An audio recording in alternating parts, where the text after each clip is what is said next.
Gators Breakdown? Join Gators Breakdown Plus. Starting at $3 a month, get access to unique episodes, plus a blog, chat room, giveaways, shout-outs, and more. Gators Breakdown Plus is furthering the interaction with fans and listeners like you. Head to gatorsbreakdown.supportingcast.fm to join Gators Breakdown Plus today.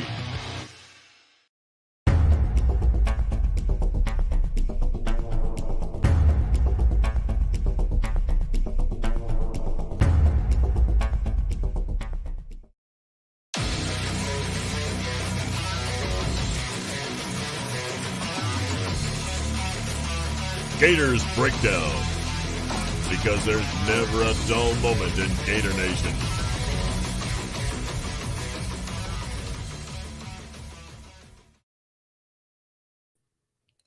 Maybe I need to go on vacation a little bit more. There we go. Told you guys it was going to happen. It's going to go on vacation and the bottom's going to fall out. But here we go. Good news once again to talk about another commit here on this Sunday, Father's Day, June 20th, 2021 for the Gators. And David Waters, host of Gators Breakdown. You can find me on Twitter at GatorDave_SEC. I'm just trying to go on vacation. But here we go. I'll take all the good news all the time we can get it, especially on the recruiting front when it's the off season. This is the kind of momentum you want to see a little bit. And all these visits are happening here. And Chandler, C.J. Smith is on his second visit, and out of that second visit, he commits to the Gators. The Gators' second commitment of the day. Of course, you guys join me a little bit later. 4-star linebacker Shamar James committed to the Gators. Chandler Smith just a few hours later, and the Gators get 2 in one day. They're not done. Maybe for the night. Probably for this week, but we'll probably more than likely. I don't want to count the chickens before they hatch, as they say. But Gators aren't done here on the recruiting front, the way it leans right now. So that's just where I'll leave that one. But let's get into one Chandler C.J. Smith a little bit. Speedy wide receiver here for the Gators. 6'3", 180 pounds from Bishop Moore Catholic, Orlando, Florida for the class of 2022. He is the 364th ranked player on the 24/7 Sports Composite, 53rd ranked player, wide receiver, 53rd ranked wide receiver in the class of 2022. 3-star composite score of 89. He is the 49th ranked player in the state of Florida, and a speedster here is what the Gators are getting. He announced on his Twitter account, he goes, "This whole process has been a blessing from the beginning. I would have never thought that I would be in the position that I am today. I have God, my wonderful parents, the Bishop Moore coaches, teachers, and staff, my track coach, Gary Evans, my athletic trainer, Tyrone Davis, and Chase Cuff, Dr. Sean Keys, and so many for helping me in my journey. To all the coaches and the staff at the University of Florida, thank you for making me feel at home. I'd like to officially announce that I am 100% committed to playing football and running track at the University of Florida." So I mentioned the speedster there. And look, Arkansas was a serious threat here, especially on the track side. There, he was really sold on Arkansas and their track program and pairing it with football. I think Florida had to get that part of it figured out. Florida got it figured out, and Smith will be part of the football team and the track team when you look at that. So speedster, speed is what you're getting here. He's, like I said, visited twice here in this month. A 10.2800 meter dash.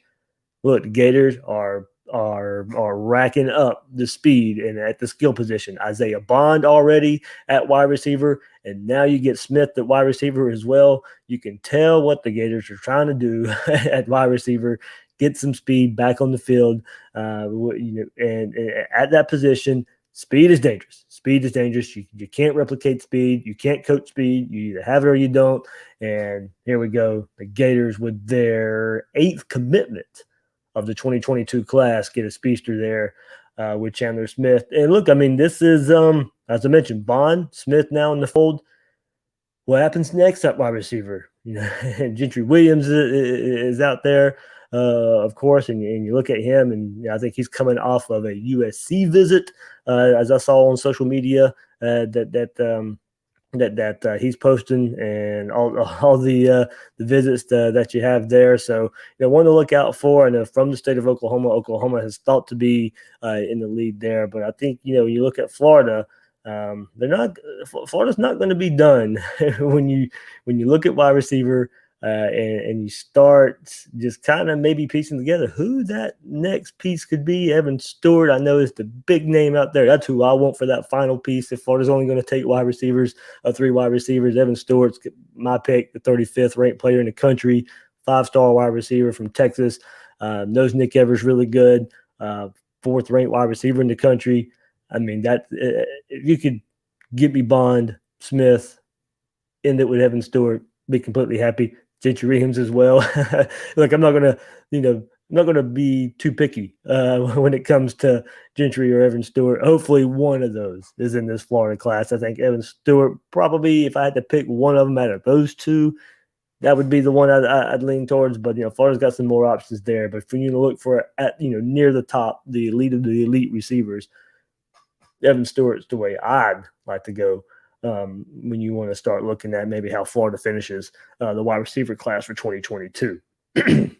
So as I said, that gives the Gators their 8th commit of the class. So let's go through the class a little bit. I didn't do that last time there, but Julian Humphrey, the highest commit in the class so far, 4-star cornerback there. Shamar James, of course, earlier today. Go back and check that video out if you want more of my reaction for Shamar James committing to the Gators.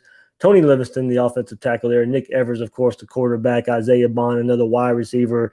And Francois Knowlton, the 3-star defensive end. And then C.J. Hawkins, 3-star tight end for the Gators there. So 8 right now for the Gators in the class of 2022. And look, there's no telling. I mean, I might have to go on Twitter right now and just kind of look and see if I've missed anything else in just this, 7 minutes that we're talking here. But the Gators have got it going right now on the trail.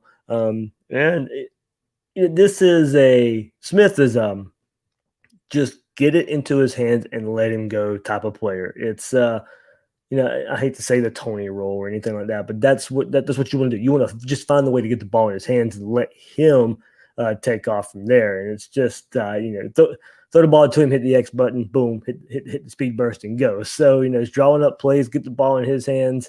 It'd be interesting to see if he plays more slot, plays more outside. I know he talked to the coaches about that, and he move him around a bit. If he's as fast as what's perceived out there, you can play him inside and outside. He'll make an advantage for you either way. But it really is interesting. The track angle of this too. I'll go back into that a little more with Arkansas. Arkansas really sold him on that. That might have been the hang up for just a little bit. I think Florida had kind of been the school to beat the whole time. In Arkansas visit, how they sold track to him, gave him something to think about, and I think to take back to Florida and say, hey, Arkansas is willing to do this with football and track. Can we figure it out? This is where I want to be. This is where I want to be at Florida. So can we get this part figured out? Florida got it figured out. And, Smith, look, you get that speed on the field. And I know a lot of people are going to look at, 5-star, 4-star, 3-star. He is a 3-star. But a 3-star with a whole lot of speed, and that's Urban Meyer made a lot of money on some 3-stars with a whole lot of speed. So I'm not gonna. Yes, stars matter, but it's hard to pick out single players of where this 3-star can make it or you can't make it. That's hard to do. And, it's more of about an aggregate of a class, not just one single player here. So, like I said, go back to Urban Meyer and what he did with Jeff Dempson and Brandon James and those, not as highly rated guys, but had a lot of speed on the field. You can't teach speed. You get them in certain positions that they can take advantage of their speed, and you go from there. Mullen can do that. Mullen can scheme around somebody's speed, get them the ball, and make them become playmakers there. So as I said, Isaiah Bond, speedster, Chandler Smith, speedster. Still think you're looking for the overall package and one of those top wide receivers that's left on the board. But Florida's had a lot to sell here those last couple of years and how they've used different types of receivers, how they've used a Freddie Swain and a Josh Hammond and a Tyree Cleveland and a Van Jefferson, somebody like Kyle Pitts too, who you can label the hybrid wide receiver tight end, how they've used Kadarius Toney. Those guys were all used in different roles. And so Mullen's got the track record. Billy Gonzalez has a track record. you can pinpoint probably somebody in the last couple of years that say, I can use you like that. There's some versatile wide receivers, well-rounded wide receivers, speedster wide receivers, do-it-all wide receivers, like route running wide receivers that Florida's been able to do a whole lot with these last couple of years, with quarterbacks being able to throw them the ball. So I think Florida, I think, has a lot to fall back on now, and showing a lot of wide receivers out there examples of what they've been able to do with each type of wide receiver the last couple of years. And I think that's paying off here in what you see in this wide receiver class. Maybe take two more there. If you take three, as I said, you gave my position there. Take two, we'll kind of see where that goes as well. But I think Florida has some good pieces already in there, and now kind of just looking at finishing this class off, or not class, but the wide receiver class the right way. A lot of options there for the Gators and looking at it that way. So, all right, I'll end this one the same way. Let me go look at some of these comments here. I already see some think stars don't. Yeah, stars do matter. I'm sorry. You're not going to shy me away from that. Teams that win recruit very well. That's all that matters. Let's see. Let's go here. Let's Gator Gang 21 going to start a GoFundMe for David's weekly vacation. Let's go. Let's see. Like I said, the vacation hasn't really started in earnest. I don't leave till Tuesday, so I got a little bit of time. Took away. Bags are packed for the most part, 90% there. So we are getting closer and closer. Here. All right. Let's see. Sorry, guys. I know trying to speed through these comments here might be a little bit boring here for both of you, but I'm you've joined me, so I'm going to see if I can get some of your words out there. Let's see. All right. We need to see Dave on the field in pads for practice. Oh, no, you don't. Yeah. Skinny me won't last long. The old skinny me won't last long out there. So that would but yeah, it would be an interesting report after that.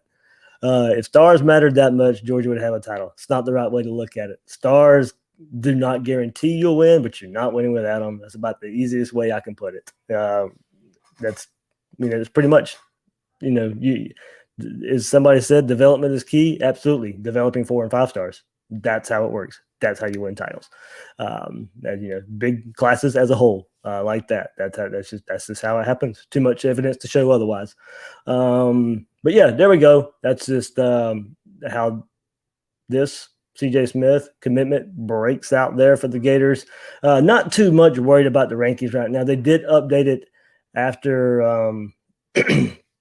They did update it after Shamar James joined the class. Florida did jump up to 24th, I think, from 30th, but they haven't updated it yet. But look, rankings in June, if you're high, it's all well and good. There's still a lot to play. Florida's got 7 commits. Of course, Florida's going to be jumping up there and getting up higher. Now, it's the ceiling. What do you know? Is it, around the 5th range, around the 10th range, around the 12th range? It's kind of just what we're looking at right now for the Gators. But as far as rankings goes, I'll bring it up. But it's, for the most part, right now, it's not not all that important where Florida's ranked, where FSU's ranked, where Miami's ranked. If your top schools who have recruited well the last half decade are at the top right now, okay, you give them that, and they're probably going to stay up there. But your surprise teams you look at the rankings right now. Ohio State is at number 1. You know what? They're probably going to stay up there in the top 5. Notre Dame number 2, they'll drop a little bit. LSU at 3, a track record of probably being able to stay up there. Georgia at number 4, a track record of being able to stay up there. Texas as 5th right now with 11 commits. They'll probably drop a little bit. They're not going to stay up that high. 7 4 stars, 3 stars in their class. Rutgers is at number 6. This is why I'm saying don't get caught up in the rankings right now. Rutgers is not staying at number 6. They're not staying in the top 10. They're probably not staying in the top 20. Right now, that's just the way it goes. We got 13 commits. 8 of them are 3 stars. So they're not going to stay up there. Penn State's number 7, A&M 8, Oklahoma 9. Look, Mississippi State is 10, Kentucky is 11, Alabama 12. So you tell me how much rankings matter right now in June. So they don't. So Boston College is 13, FSU is 14. It's not. Missouri's 15. All these schools in front of Florida that you know are not going to be up there right now. Arkansas 16, Oregon 17, USC 18, Baylor 19, Michigan 20, Clemson 21, Oklahoma State 22, Cincinnati 23, Florida right now at 24. Like I said, it doesn't even matter right now. all these teams are going to shuffle. The teams that have been near the top the last few years are going to be at the top. You might have a couple of teams with the pedigree like Florida scrape up there around top 5, top 10-ish area, stay there. But your teams that are in the top 10 right now that haven't been there, hadn't even been close to being there, that's going to continue. So rankings are all good. It's all fun to talk about. It's all fun to troll about. But it doesn't really matter right now where your teams are ranked in June. So, all right, that'll do it again for this episode of Gators Breakdown. Catching you up on the world of recruiting. We'll see what happens. I don't know if I'll hop on again tonight. If another commit pops on tonight, we'll see. I have no idea. If one happens tomorrow, I will try. It is the day before I leave on vacation. I will try my hardest to get back on here. But do be on the lookout for my Braden Gall from Athlon Sports. We dive deeper, even more into the college football magazine from the Athlon side. That will be available tomorrow morning for Gators Breakdown Plus members. Go join Gators Breakdown Plus if you haven't yet. That Discord chat room really popping, especially today with all the commits. I haven't been able to partake into it as much as I want to, but everybody go join Gators Breakdown Plus if you can. Really, a lot of fun having with some Gators Breakdown Plus members there. And then go back, as I said, Shamar James committed earlier today. Go back and check that video out if you have not yet. Big time steal from Alabama right there, from the state of Alabama, from the Alabama Crimson Tide, being able to steal them from him. They wanted him. Florida got him, continuing a trend of bringing in some really, really good defenders from the linebacker position from the state of Alabama to the University of Florida. So a lot of big news, a lot of big recruiting news for the Gators on this Father's Day. And been fun. It's been fun. Been fun trying to keep up with it all. So, all right, that'll do it for this episode. I am your host, David Waters. You can find me on Twitter at GatorDave_SEC. Guys and girls out there, thanks for listening to this episode of Gators Breakdown.